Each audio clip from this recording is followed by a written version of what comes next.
Immediate সাহেবকে গ্রেপ্তার করা হোক, কারণ তার বক্তব্য যথেষ্ট সন্দেহজনক এবং সেই বক্তব্যের উপরে ভিত্তি করেই 299 ধারা দেওয়া হয়েছে। 24 ঘন্টা পার হয়ে গেল, এখনো পর্যন্ত সাহেব কিন্তু গ্রেপ্তার হয়নি। অর্থাৎ এখান থেকে পরিষ্কার এই সরকার গোটা ভারতবর্ষে যে একটা ট্রেন্ড চলেছে হিন্দু ভার্সেস মুসলমানের, এবং মুসলমানকে কোণঠাসা করা, মুসলমানকে একদম নিচু স্তরে পৌঁছে দিয়ে ওই সংখ্যা গুরুদের রাজনীতি করা, সংখ্যা গুরুদের ভোট নেওয়া, সেই কাজটা কিন্তু কলকাতা পুলিশ, পার্কস্ট্রিট থানা এবং মমতা ব্যানার্জির সরকার করছে। ওই ওয়েটার যে সায়কের ধর্মীয় ভাবাবেগে আঘাত করেছে এর কোনো প্রমাণ নেই, কারণ ওই ওয়েটারকে আদৌ বিফ অর্ডার করেছিল কি দুটোই মাটন অর্ডার করেছিল এর কোনো তথ্য প্রমাণ পুলিশের কাছেও নেই, সায়কের কাছেও নেই। আমরা কোনো কর্পোরেট সংস্থা বা রাজনৈতিক দলের অর্থে পরিচালিত নই। স্বাধীন, নির্ভীক ও সত্যনিষ্ঠা সাংবাদিকতা চালিয়ে যেতে আপনাদের এই সাপোর্ট আমাদের একমাত্র শক্তি। আপনার যদি মনে হয় জিআই সত্য তুলে ধরছে, মানুষের কথা বলছে, প্রশ্ন তুলছে, তাহলে আপনার সামর্থ্য অনুযায়ী আর্থিক সহযোগিতা করে আমাদের পাশে থাকুন। থানায় যে ডেপুটেশন দিলেন কিসের জন্য, কি হলো? আমরা ডেপুটেশনটা অ্যাকচুয়ালি গতকালকে দিয়েছিলাম এপিডিআর এর তরফ থেকে। ডেপুটেশনটা দেওয়ার উদ্দেশ্য ছিল যে ওই যে নাসিরউদ্দিন নামক অলিপাবের ওয়েটারকে অ্যারেস্ট করা হলো, কেন করা হলো বা তাকে কি কি ধারায় অ্যারেস্ট করা হয়েছে সেটা জানার জন্য। তো গতকালকে ওসি আমাদের জানায় যে সায়ক সেদিন রাত্রেই ওর বিরুদ্ধে লিখিত অভিযোগ জানায়, যার জন্য ওকে এরা অ্যারেস্ট করে পার্কস্ট্রিট থানা এবং 299 ধারা দিয়ে তার উপরে ভিত্তি করে অ্যারেস্ট করে। তো আমরা তৎক্ষণাৎ জিজ্ঞাসা করলাম আমি যে সায়ককে কেন এখনো পর্যন্ত গ্রেপ্তার করা হয়নি। তো সেটার জন্য ওসি বললেন যে সায়ককে গ্রেপ্তার করা হয়নি এই জন্য কারণ সায়কের বিরুদ্ধে এখনো পর্যন্ত লিখিত কোনো মামলা হয়নি। আমি বললাম যে আগের দিন রাত্রেই জয়রাজ ভট্টাচার্য বলে একজন নাট্য অভিনেতা, সে অভিযোগ জানিয়েছিল লিখিত, ও সেটাকে টেকনিক্যাল এরার বলে এরা রিজেক্ট করেছিল।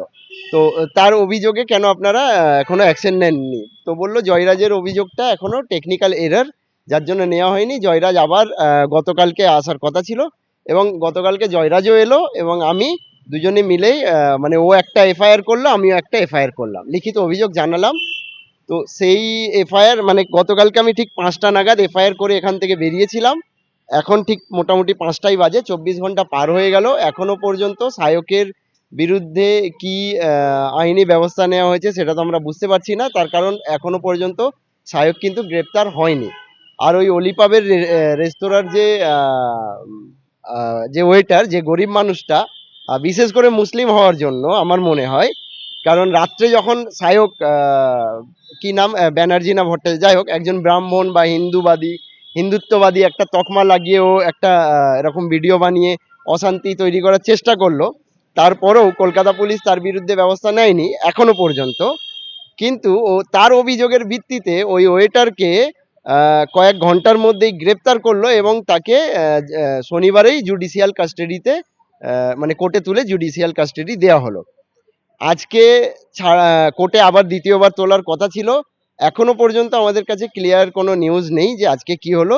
তবে 299 যে ধারাটা দিয়েছে তাতে নন বেলেবল সেকশন, এবং গতকালকে সায়ক পোস্ট করে আবার জানালো যে ও সমস্ত অভিযোগ ফেরত নেবে। বিষয় হচ্ছে যখন 299 ধারা দিয়ে দেওয়া হয় তারপরে কিন্তু অভিযোগকারী চাইলেই সেই অভিযোগ ফিরিয়ে নিতে পারে না, কারণ দেশের একটা ব্যবস্থা আছে, একটা আইন আছে, একটা সংবিধান আছে। কেউ হুট করে অভিযোগ করলো আবার অভিযোগটা ফিরিয়ে নেবে এমনটা হয় না। অর্থাৎ ফিরিয়ে নেবে মানে কি, তাহলে সে তার মিথ্যাচারের কথা সে স্বীকার করবে? এক ধরনেরই তাই। তো এত কিছু করার পরও মানে সায়ক আবার মিথ্যাচার করলো যে আমি অভিযোগ ফিরিয়ে নিয়েছি, যেটা টেকনিক্যালি সম্ভব নয়, আইনত সম্ভব নয়।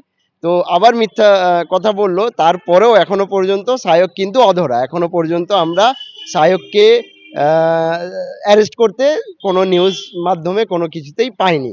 অর্থাৎ এখান থেকে পরিষ্কার এই সরকার গোটা ভারতবর্ষে যে একটা ট্রেন্ড চলেছে হিন্দু ভার্সেস মুসলমানের, এবং মুসলমানকে কোণঠাসা করা, মুসলমানকে একদম নিচু স্তরে পৌঁছে দিয়ে ওই সংখ্যা গুরুদের রাজনীতি করা, সংখ্যা গুরুদের ভোট নেওয়া, সেই কাজটা কিন্তু কলকাতা পুলিশ, পার্কস্ট্রিট থানা এবং মমতা ব্যানার্জির সরকার করছে।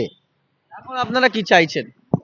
এখন আমাদের একটাই দাবি যে কোর্ট এবং আইন তদন্ত করে বিচার করবে, ইমিডিয়েট সাহেবকে গ্রেপ্তার করা হোক, কারণ তার বক্তব্য যথেষ্ট সন্দেহজনক এবং সেই বক্তব্যের উপরে ভিত্তি করেই 299 ধারা দেওয়া হয়েছে। 299 ধারা বলছে যে কোনো ব্যক্তির ধর্ম পরিচয় নিয়ে বা তার ধর্মের ভাবাবেগে আঘাত করা হয়ে থাকলে 299 ধারা দেওয়া হয়। তো সেটা সে প্রকাশ্যে করেছে, সেই ভিডিওটা সোশ্যাল মিডিয়ায় ভাইরাল হয়েছে এবং প্রত্যেকের মোবাইল ফোনে সেই ভিডিওটা পৌঁছে গেছে। তো এর থেকে বড় প্রমাণ তো আর কিছু প্রয়োজনই নেই। ওই ওয়েটার যে সায়কের ধর্মীয় ভাবাবেগে আঘাত করেছে এর কোনো প্রমাণ নেই, কারণ ওই ওয়েটারকে আদৌ বিফ অর্ডার করেছিল কি দুটোই মাটন অর্ডার করেছিল এর কোনো তথ্য প্রমাণ পুলিশের কাছেও নেই, সায়কের কাছেও নেই। সায়ক বলছে যে সে বিফ অর্ডার করেনি, তাকে ভুলবশত বিফ দেওয়া হয়েছে, সে নিজেও বলছে ভুলবশত দেওয়া হয়েছে এবং ওই অলিপাব কর্তৃপক্ষ স্বীকার করেছে যে ভুলবশত তাদের এটা কোনো ম্যানমেড এরার হয়েছে।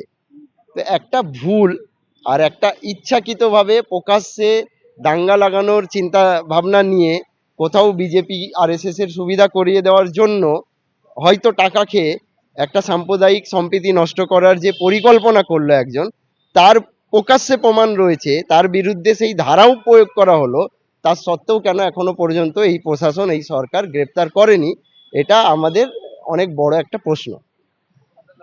আমার নাম ফরিদুল ইসলাম, আমি নো এনআরসি মুভমেন্টের একজন সক্রিয় কর্মী। এনআরসি বিরোধী আন্দোলনে আমাকে আপনারা দেখেছেন। আর যে কোনো সামাজিক অন্যায় অত্যাচার হলে আমরা থাকি সেই মানুষদের পাশে, আজকেও থাকবো।